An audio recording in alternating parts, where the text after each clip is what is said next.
അസ്സലാമലൈക്കും. Welcome back to ഉമ്മയാനെ. അപ്പോൾ എല്ലാവരും സുഖമായിട്ടിരിക്കുന്നു എന്ന് വിചാരിക്കുന്നു. ഇന്ന് ഞാൻ വന്നിട്ടുള്ളത് ഒരു ബീഫ് കബാബ് റെസിപ്പി ആയിട്ടാണ്. അപ്പോൾ അതെങ്ങനെ ചെയ്യാൻ നോക്കാം. അതിനുവേണ്ടി ഞാനിവിടെ ഒരു 500 ഗ്രാംസ് ബീഫ് മിൻസ് ചെയ്തത് വെച്ചിട്ടുണ്ട്. ഇതിപ്പോൾ ഞാൻ ഷോപ്പിൽ നിന്ന് ഇങ്ങനെ തന്നെ വാങ്ങിയതാണ്. ഇതല്ലെങ്കിൽ നമുക്ക് ബീഫ് കഴുകി വൃത്തിയാക്കി എല്ലില്ലാത്ത പീസ് ഒരു ചോപ്പറിലിട്ട് ഇതുപോലെ ചോപ്പ് ചെയ്തെടുക്കാം. പിന്നെ വേണ്ടത് പച്ചമുളക് 4 5 പച്ചമുളക്, പിന്നെ ഒരു മീഡിയം സൈസ് സവാള, കുറച്ച് മല്ലിയില, വെളുത്തുള്ളി 4 5 അല്ലി, ഒരു ചെറിയ പീസ് ഇഞ്ചി. ഇനി നമുക്ക് വെളുത്തുള്ളി, പച്ചമുളക്, സവാള, മല്ലിയില, ഇഞ്ചി ഇതെല്ലാം ഒരു ചോപ്പറിലിട്ട് നല്ലപോലെ ഒന്ന് ക്രഷ് ചെയ്തെടുക്കാം.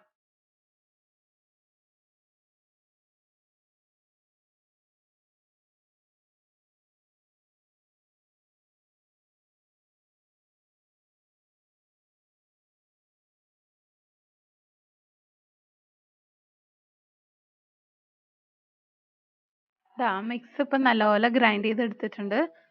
ഇനി നമുക്ക് ഇതിൻ്റെ ജ്യൂസൊക്കെ ഒന്ന് സ്ട്രെയിൻ ചെയ്തെടുക്കണം. അല്ലെങ്കിൽ നമ്മൾ കബാബിൽ മിക്സ് ചെയ്യുമ്പോൾ വെള്ളവും കൂടി മിക്സ് ആയിട്ട് ഒരു വാട്ടറി കൺസിസ്റ്റൻസി ആവും. അപ്പോൾ ഇതിൻ്റെ ജ്യൂസൊക്കെ നല്ലപോലെ ഒന്ന് കളഞ്ഞെടുക്കാം. ഇനി ആ ജ്യൂസ് ആവശ്യമില്ല കേട്ടോ. ഇനി നമുക്ക് എല്ലാം കൂടി ഒന്ന് മിക്സ് ചെയ്തെടുക്കാം. ഇനി നമുക്ക് ഒരു ബൗളിലേക്ക് ഇതെല്ലാം ഇട്ട് നല്ലപോലെ മിക്സ് ചെയ്യാം. ആദ്യം ബീഫ് ഇട്ട് കൊടുക്കാം. പിന്നീട് നമ്മൾ ഗ്രൈൻഡ് ചെയ്ത് വെച്ച മിക്സ് ഇട്ട് കൊടുക്കാം.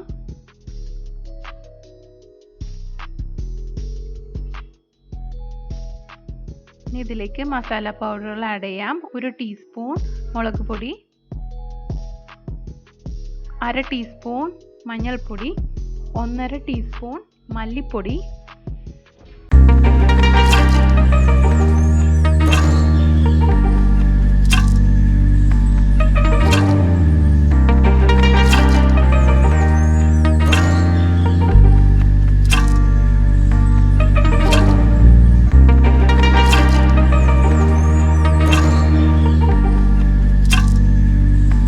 ആവശ്യത്തിന് ഉപ്പ്. ഇതെല്ലാം ഇട്ട് നല്ലപോലെ ഒന്ന് മിക്സ് ചെയ്തെടുക്കാം.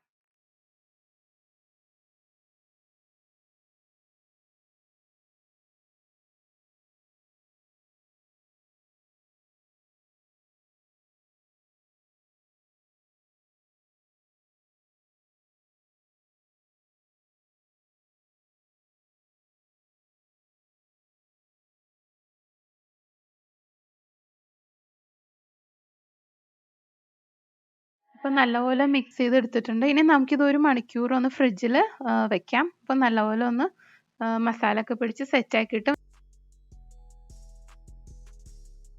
ഇപ്പോൾ ഇതാ ഫ്രിഡ്ജിൽ നിന്ന് പുറത്തെടുത്തിട്ടുണ്ട്. ഇനി ഇത് നല്ലപോലെ മിക്സ് ചെയ്യാം. ഈ സമയത്ത് ആവശ്യത്തിന് ഉപ്പും മുളക് പൊടിയോ എന്ത് വേണമെന്ന് വെച്ചാൽ ഈ സമയത്ത് നമുക്ക് ചേർത്ത് കൊടുക്കാം. ഇനി നമുക്ക് ഇതിന് വേണ്ടി സ്ക്യൂവേഴ്സ് എടുക്കാം. ഇനി സ്ക്യൂവേഴ്സ് ഇല്ലാന്നോർത്തും കുഴപ്പമൊന്നുമില്ല. നമ്മുടെ വലിയ സ്പൂൺ എടുത്തിട്ട് അതിൻ്റെ ലോങ് എൻഡില്ലേ അവിടെ നമുക്ക് ഇതുപോലെ ബോളാക്കി വെച്ച് കൊടുക്കാം. അത് ഞാൻ കാണിച്ചു തരാം. സ്ക്യൂവറിലാണെങ്കിൽ നമുക്ക് ഇതുപോലെ ഓരോ വലിയ ബോൾസ് ആക്കി എടുത്തിട്ട് സ്ക്യൂവറിലേക്ക് ഇതുപോലെ ആക്കിയിട്ട് ഷേപ്പ് ചെയ്തെടുക്കാം. ഇനി കയ്യിൽ ഒട്ടിപ്പിടിക്കുന്നുണ്ടെങ്കിൽ കുറച്ച് വെള്ളം കയ്യിലൊന്ന് ആക്കിയിട്ട് നമുക്ക് ഇതുപോലെ ഒന്ന് ഷേപ്പ് ചെയ്തെടുക്കാം.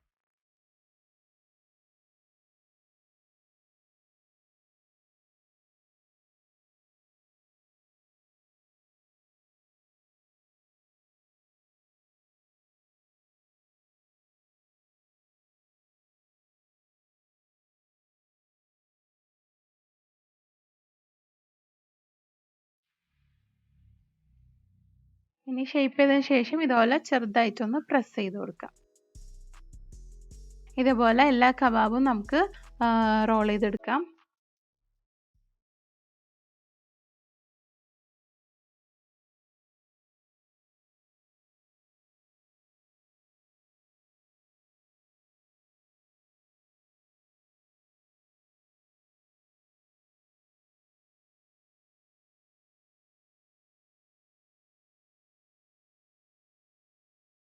നമ്മുടെ കബാബ്സ് ഒക്കെ ഇപ്പോൾ ഇവിടെ റെഡി ആയിട്ടുണ്ട്. ഇനി നമുക്ക് ഗ്രില്ല് ചെയ്തെടുക്കാം. അതിനുവേണ്ടി ഒരു പാനിലേക്ക് കുറച്ച് ബട്ടർ ഇട്ട് കൊടുക്കാം. ഇതിപ്പോൾ ഞാൻ ഗ്രില്ലിംഗ് പാനാണ് എടുത്തിട്ടുള്ളത്. ഗ്രില്ലിംഗ് പാൻ വേണമെന്നൊന്നുമില്ല, നോർമൽ പാൻ ആയാലും കുഴപ്പമൊന്നുമില്ല. ഇനി ബട്ടർ ഇല്ലെങ്കിലും കുഴപ്പമില്ല, നോർമൽ ഓയിൽ യൂസ് ചെയ്താലും മതി. ഇനി ബട്ടർ ഇട്ട് ഒന്ന് മെൽറ്റ് ആയി വന്നതിന് ശേഷം നമുക്ക് കബാബ്സ് ഇട്ട് കൊടുക്കാം.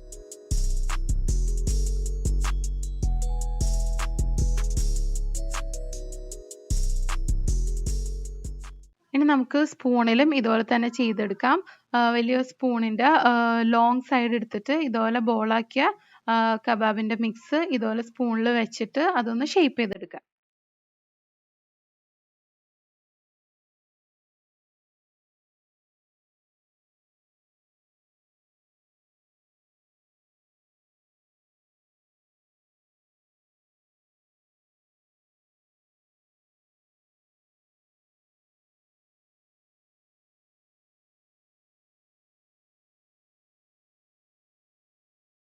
എന്നിട്ട് ഇതുപോലെ പതുക്കെ സ്പൂണിൽ നിന്ന് ഊരി മാറ്റാം. ഇനി കബാബ്സ് നിങ്ങൾക്ക് കുറച്ച് കൂടിയും കട്ടിയിൽ വേണമെങ്കിൽ ചെയ്തെടുക്കാം. ഞാനിപ്പോൾ നല്ല തിന്നായിട്ടാണ് ചെയ്തിട്ടുള്ളത്. ഇത് ലോ ടു മീഡിയം ഫ്ലെയിമിലിട്ട് വേണം കുക്ക് ചെയ്തെടുക്കാൻ. രണ്ട് സൈഡും തിരിച്ചു മറിച്ചിട്ട് ഇതൊന്ന് കുക്ക് ചെയ്തെടുക്കാം.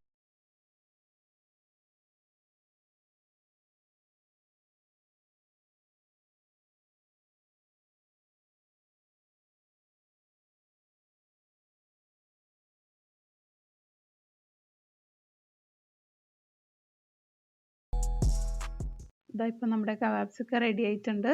ഇത് ലോ ടു മീഡിയം ഫ്ലെയിമിൽ തന്നെ ഇട്ട് വേണം കുക്ക് ചെയ്യാൻ, അല്ലെങ്കിൽ ഇത് കരിഞ്ഞു പോവും, ഉള്ളൊന്നും നന്നായിട്ട് കുക്കാവുമില്ല. ഈ ബാക്കിയുള്ള കബാബ്സും ഇതേപോലെ ഗ്രിൽ ചെയ്തെടുക്കാം. ഇനി ഇതേപോലെ ഞാനൊരു സ്ക്യൂവറിൽ കുറച്ച് സവാളയും ടൊമാറ്റോയും ജസ്റ്റ് ഒന്ന് ഗ്രിൽ ചെയ്തെടുക്കുന്നുണ്ട്. അതൊക്കെ നമ്മുടെ ഇഷ്ടത്തിന് വെജീസൊക്കെ നമുക്ക് ആഡ് ചെയ്ത് കൊടുക്കാം.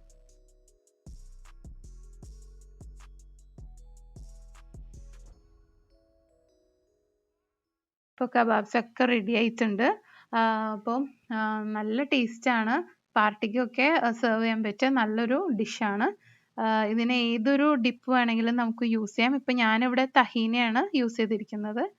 അപ്പോൾ എല്ലാവരും ഒന്ന് ട്രൈ ചെയ്യണം. ട്രൈ ചെയ്താൽ മാത്രം പോരാ, കമൻസൊക്കെ അറിയിക്കണം.